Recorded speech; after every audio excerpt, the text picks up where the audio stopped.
Kemudian ikhwani fiddin rahimani wa rahimakumullah. Ada beberapa syubhat terkait permasalahan ini.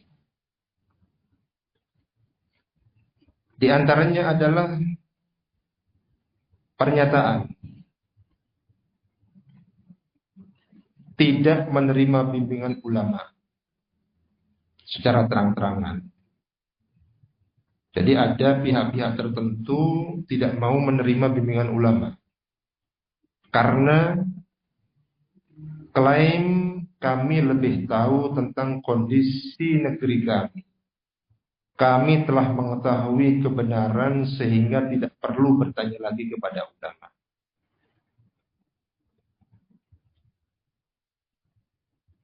Ini tentu sebuah kesombongan, sebuah kekonyolan yang sangat berbahaya sekali. Memang para ulama tidak tinggal bersama kita, tidak tinggal bersama pihak-pihak tertentu. Tetapi ketika disampaikan kepada mereka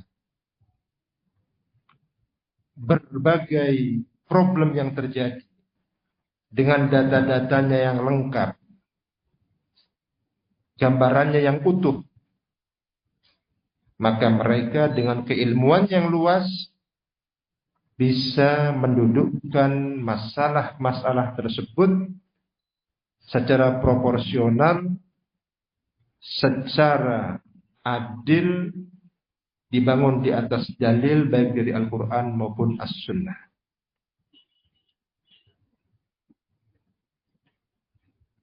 Sehingga sangat keji sekali apabila ada yang mengatakan Syekh Rabi tidak tahu daerah sini, kita yang lebih tahu.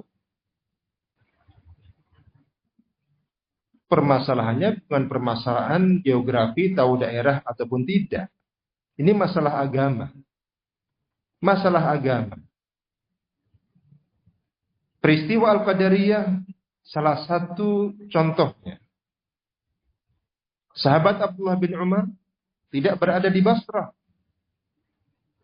Nggak tahu kondisi secara geografis ketika itu.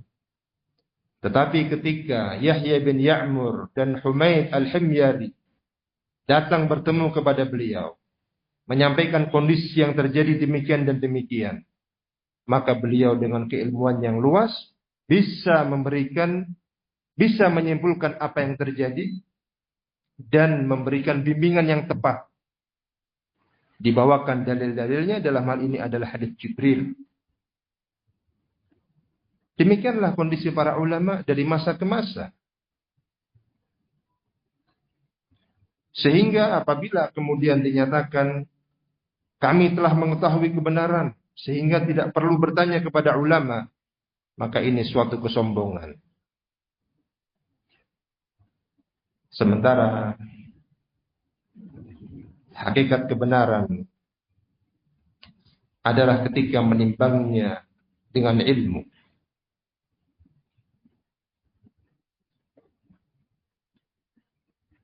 Oleh karena itu tidak jarang ulama kita memberikan arahan. Bisa jadi yang kamu pahami benar, itu hakikatnya bukan kebenaran. Dan bisa jadi apa yang kamu nilai salah, hakikatnya bukan kesalahan. Di sisi ulama. Karena memang timbangan itu sangat berpengaruh. Dokter saja yang sifatnya masih umum untuk menilai sebuah penyakit yang berat, yang rumit, nggak bisa. Harus ahlinya, harus yang lebih ahli lagi, harus yang lebih spesifik lagi. Apalagi permasalahan agama, apalagi masalah nawazil, apalagi masalah yang rumit. Jangan sok menilai kami tahu kebenaran. Karena siapakah kita? Bisa jadi tadi Yang kita kira itu sebagai kebenaran, di sisi ulama bukan kebenaran. Yang kita kira itu kesalahan di sisi ulama, hakikatnya bukan kesalahan. Maka waspadalah dari kesombongan seperti ini. Bagaimana dengan pernyataan kami bersama ulama? Namun ulama bisa benar, bisa salah. Ulama tidak maksum. Ucapan ini adalah ucapan yang selalu dijadikan senjata oleh ahlul batil di dalam mementahkan bimbingan ulama. Memang ulama tidak maksum. Ulama bisa benar, ulama bisa salah. Sepakat itu. Mereka bukan nabi. Mereka bukan rasul. Kalau ulama seperti itu, lalu bagaimanakah kita? Bagaimana yang tingkatannya jauh di bawah ulama? Tingkatannya ustadz, tingkatannya asatidzah. Kalau ulama dinilai seperti itu, tidak maksum, tidak bisa salah, bisa juga benar. Bagaimana kita? Bagaimana asatidzah? Jauh-jauh di bawah ulama dalam hal ini. Kalau mau berpikiran praktis. Sama-sama tingkatannya punya kesalahan, punya kebenaran. Ulama mengatakan demikian, asatidzah mengatakan demikian. Dan berbeda pernyataannya. Tentu pernyataan ulama itulah yang lebih tepat. Mengapa? Karena tingkat akurasi mereka dalam hal benar dan salah lebih baik daripada tingkatan yang di bawahnya. Siapakah Anda menilai ulama bisa benar, bisa salah, ulama tidak maksum? Apakah Anda orang yang maksum yang lebih tahu dari ulama? Pernyataan yang sangat berbahaya sekali. Yang dijadikan secara bergilir dari fitnah ke fitnah di dalam upaya menolak bimbingan ulama. Kemudian ada yang mengatakan pula, kita ikut ulama yang sudah wafat saja. Karena ulama yang masih hidup ini kan tidak aman dari fitnah. Siapa yang aman dari fitnah? Orang yang wafat itu yang aman dari fitnah. Kita ikuti. Ucapan ini, kalimatu haqqin urida biha batil. Kalimatnya benar, tetapi di balik itu ada kebatilan yang diinginkan. Ketika Allah menyatakan fas'alu ahla dzikri in kuntum la ta'lamun. Bertanyalah kalian kepada orang yang berilmu ketika kamu tidak tahu. Apakah bertanyanya kepada orang yang mati, yang sudah wafat? Orang yang masih hidup, yang bisa untuk memberikan bimbingan dan arahan. Lakan ulama, meskipun ulama kan bisa dipengaruhi, bisa direkayasa. Kita katakan ini perendahan terhadap ulama. Kadar ulama tidak sama dengan kadar kamu yang gampang ditipu, gampang dibodohi, gampang dipengaruhi. Ulama adalah orang-orang yang takut kepada Allah. Innama yakhsyallaha min ibadihil ulama. Jangan dikira ulama itu orang-orang yang blow on, yang nggak ngerti apa-apa. Disampaikan begini nurut, sampaikan begitu ya saja. Tidak. Ulama orang-orang yang mulia, yang Allah muliakan. Yarfa'illahu alladhina amanu minkum walladhina utul ilma darajat. Bukan orang sembarangan. Makanya Allah perintahkan untuk kembali kepada mereka. Penilaian yang seperti itu adalah bentuk perendahan kepada ulama dan itu sangat berbahaya. Al-Imam Abdullah Ibn Mubarak mengatakan, "Man istakhaffa bil ulama dhahabat akhiratuhu." Barang siapa yang merendahkan ulama, hilang akhiratnya. Bahaya sekali. Man istakhaffa bil ulama dhahabat akhiratuhu. Akhiratnya hilang. Ancamannya adalah akhirat. Kebahagiaan dia di akhirat terkencang ketika merendahkan ulama. Maka hati-hati jangan sembarangan menilai ulama seperti anak kecil yang mudah dipengaruhi, mudah dipermainkan.